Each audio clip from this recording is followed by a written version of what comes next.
Hi everyone, my name is Cy Rodriguez, and I recently had the privilege of interviewing Susan Smith Jones, PhD, one of America's favorite motivational speakers, health educators, and author of over 26 books on holistic health, including her three latest titles, Recipes for Health Bliss, Walking on Air, and The Joy Factor. I think that you'll agree with me that her enthusiasm and insight into how we can all choose to live a vibrantly healthy, balanced life is refreshing and inspiring. As you are listening to this brief excerpt, you might want to visit Susan's website, www.susansmithjones.com. The entire interview is available on the home page of her website. And now, I hope you enjoy these few moments as Susan shares her knowledge about how and why one should act with kindness. Now, Susan, why and how should one act with kindness? Oh, boy. That's a wonderful question. And I think with the stress that people feel so much in life these days, and everyone's always harried and rushing around, and I call it a busyness or a hurriness sickness, we forget, I think, the importance of treating other people with kindness.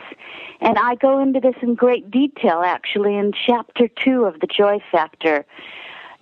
One of my favorite writers is the British writer, or was the British writer, Jane Austen. I love her work, and one of her sentences is this: "There is no charm equal to tenderness of heart."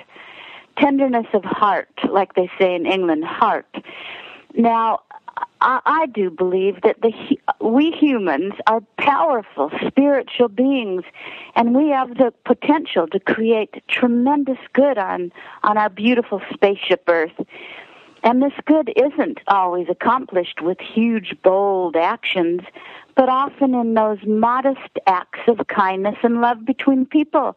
And I think the little things do count, because they're often more spontaneous and show who we truly are. So whatever amount of love and good feelings we have at the end of our life is equal to the love and good feelings that we put out during our life. It's that simple. So we always need to strive to treat others the way you want to be treated, to live by that golden rule. Because let's face it, we all want to be appreciated, respected, validated, and loved. So we need to be kind to one another. And acts of kindness, no matter what they are, they connect our heart to the heart of another person and create bridges over which our love can flow. Sometimes they're anonymous, sometimes they're not, but either way, they always change us. And when we give of our highest selves purely out of love, our body, our heart, and our environment change. And for an instant, we realize that loving and being loved is one of the true human vocations. And we feel connected to the love in ourselves and the love in others. Now, I'm sure you've heard the slogan that's all around America called Random Acts of Kindness. Definitely. Yeah, and I believe that it is really caught on around this country for a reason, and that's because we should never underestimate that power of kindness. Doing loving things for others for no reason has so many rewards, because in an instant, the best of our humanity and our heart comes forward, and such gestures aren't expected, but every time we seize that opportunity, seize the moment, carpe diem, to perform them, we're transformed.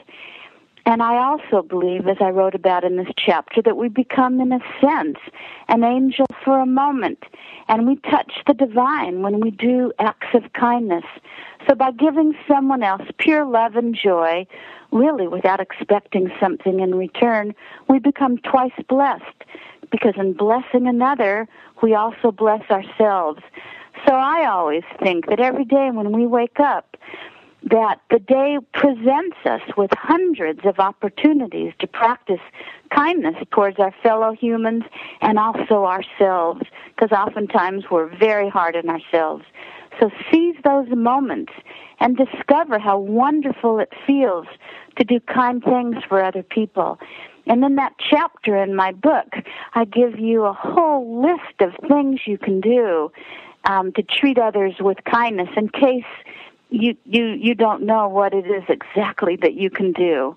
Or maybe you've gone through your list and you need other ideas. I know those little reminders always help. Yeah, they do. They do. You know, you and I, we've talked about this off the air, but, you know, we know that we always learn from other people. And you and I like to hang out also with people who inspire us and motivate us to be the best we can be and show us that you don't always want to hope for miracles, you want to make them. And again, you know, I keep going back to the comment that you're the architect of your life. So often people play the victims in life. But when they live thinking that they don't have the power and that they have no control over their lives, then I believe they disconnect with their spirit. And as they do that, then they lose self-esteem, they lose self-worth, and they lose faith in themselves. And as that happens, then it's hard to achieve your goals.